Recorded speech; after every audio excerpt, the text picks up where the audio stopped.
আসসালামু আলাইকুম। সাইফ সাদ 007 চ্যানেলের মাধ্যমে আমি সাইফ ইবনে সাদ আছি আপনাদের সাথে।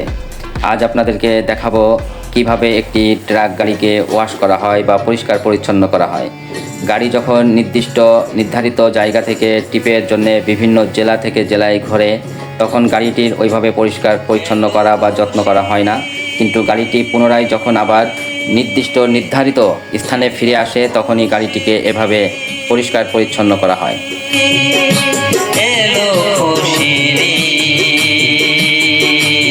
গাড়ি যখন ট্রিপের জন্য রানিং অবস্থায় থাকে, তখন গাড়ির বিভিন্ন যন্ত্রাংশের মধ্যে, বিশেষ করে ডালা, বডি, ক্যাবিন, চাকা, রিম, চ্যাসিস এর বিভিন্ন ফাঁকে ফাঁকে কাদা, ধুলো, ময়লা জমে একটা মোটা স্তর পড়ে যায়, যেগুলো পরিষ্কার না করা হলে অনতিবিলম্বে গাড়িটিতে মরিচা ধরতে পারে বা গাড়িটি চরমভাবে ভালো রকম ক্ষতিগ্রস্ত হতে পারে। তাই গাড়িটিকে প্রতিনিয়ত যত্ন করা বা পরিষ্কার পরিচ্ছন্ন করা এটা একটা জরুরি বিষয়।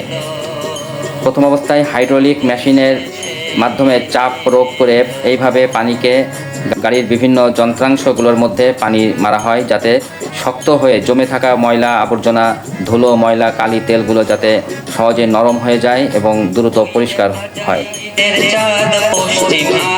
এখানে যে সার্ভিস সেন্টার আছে, সেখানে গাড়িগুলো ধোলাই করার জন্য প্রতিনিয়ত আনা হয় এবং গাড়িগুলোকে এভাবেই খুব যত্ন সহকারে পরিষ্কার পরিচ্ছন্ন করা হয়। একটা গাড়ির সার্ভিস করতে 1.5 থেকে 2 ঘন্টা সময় লেগে যায়। ছোট বড় সবাই মাতে ঈদের খুশিতে, চাঁদের হাসিতে সবার প্রাণ জুড়ালো, চাঁদের হাসিতে সবার প্রাণ জুড়ালো, আনন্দ খুশিতে সবার মন ভরিল। সাবানের পাউডার বা হুইল পাউডার, যে পাউডার আছে সেটা পানিতে গুলে সেটা দিয়ে ডালা, বডি, ক্যাবিন ভালো করে এভাবে পরিষ্কার করা হয়, যাতে ডালা, বডিতে বা ক্যাবিনে জমে থাকা কালি, তেল, ময়লা, ধুলো বালিগুলো খুব সহজে পরিষ্কার হয়ে যায় এবং গাড়িটা চকচকে হয়ে যায়। তো দেখতে থাকুন, আমি আপনাদেরকে দেখানোর চেষ্টা করছি কিভাবে একটি গাড়িকে পরিষ্কার করা হয় বা ওয়াশ করা হয়। অনেকে সহজভাবে বলে থাকে সার্ভিস করা। গাড়িটিকে খুব যত্ন সহকারে পানি দিয়ে ধোলাই করা হচ্ছে। এরপরে সাবানের পানি দিয়ে ভালো করে ডলে ডলে ধুলো ময়লাগুলো পরিষ্কার করা হচ্ছে। আপনি লোহার জিনিস যত যত্ন করবেন ততই টেকসই হবে। আপনি যদি গাড়ির পরিষ্কার পরিচ্ছন্নতার দিকে যদি অবহেলা করেন, তাহলে আপনার গাড়ির ক্ষুদ্র ক্ষুদ্র যন্ত্রাংশগুলো সহজেই মরিচা ধরে নষ্ট হয়ে যেতে পারে।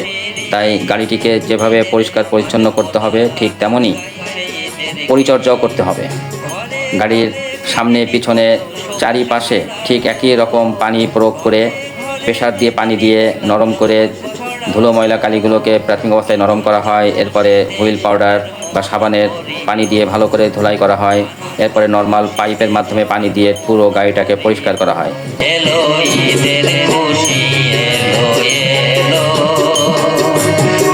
গাড়ির ক্যাবিনটিকে ফোল্ডিং করে ইঞ্জিন ফাংশনের মধ্যে যত যন্ত্রাংশ আছে, যেখানে ধুলো, ময়লা, কালি জমতে পারে, প্রত্যেকটা সেক্টরকে ঠিক এভাবে খুঁটে খুঁটে পরিষ্কার করা হয়। একটা গাড়িকে যদি যথাযথভাবে ওয়াশ করতে চান, তাহলে আপনাকে 400 টাকা থেকে 600 টাকা এবং সেটা 700-800 টাকাও খরচ হতে পারে। গাড়িতে কী পরিমাণ ধুলো ময়লা জমে আছে সেটার উপরে নির্ভর করে। তবে স্বাভাবিকভাবে একটা গাড়িকে এইভাবে পরিষ্কার পরিচ্ছন্ন করতে ন্যূনতম 400 টাকা খরচ করতে হবে আপনাকে। রোজার শেষে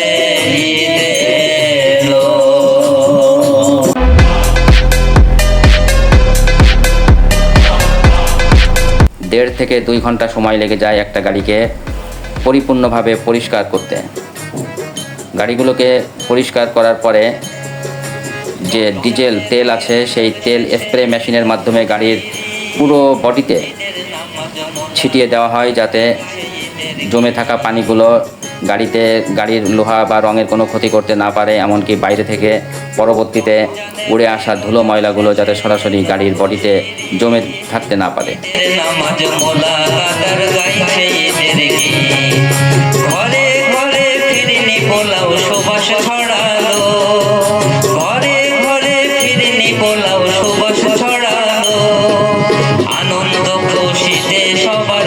এভাবেই গাড়িটিকে খুব যত্ন সহকারে পরিষ্কার করা হয়। আপনাদের যাদের ট্রাক আছে বা বাস আছে বা গাড়ি আছে, ওনারা প্রতিনিয়ত গাড়িটির যত্ন করবেন।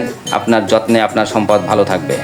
রমজানের ওই রোজার শেষে এলো খুশির ঈদ, ঈদের নামাজ মোলাকাত আর গাইছে ঈদের গীত।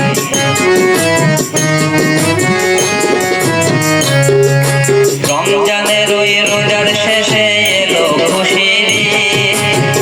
এখন সর্বশেষ গাড়িটির বিভিন্ন বডিতে বা বিভিন্ন জায়গায় ডিজেল যে তেল আছে সেই তেলটা ছিটিয়ে দেওয়া হচ্ছে স্প্রে মেশিনের মাধ্যমে, যাতে গাড়িটা পরিপূর্ণভাবে মরিচারতি হয়ে যায়। যদি ভিডিওটি ভালো লেগে থাকে ভিডিওটিতে একটি লাইক দিবেন, ভিডিওটি শেয়ার করবেন, কমেন্ট সেকশনে আপনার মূল্যবান মতামত, পরামর্শ, আবেগ, অনুভূতি লিখতে ভুলবেন না। সেই সাথে আগামীতে নিত্য নতুন ভিডিও পেতে 57007 চ্যানেলটিকে সাবস্ক্রাইব করে রাখুন। আজ আর নয়, আগামীতে অন্য কোনো ভিডিও করার মাধ্যমে দেখা ও কথা হবে আপনাদের সাথে। সেই পর্যন্ত সকলে সুস্থ থাকুন, ভালো থাকুন। আল্লাহ হাফেজ। আসসালামু আলাইকুম।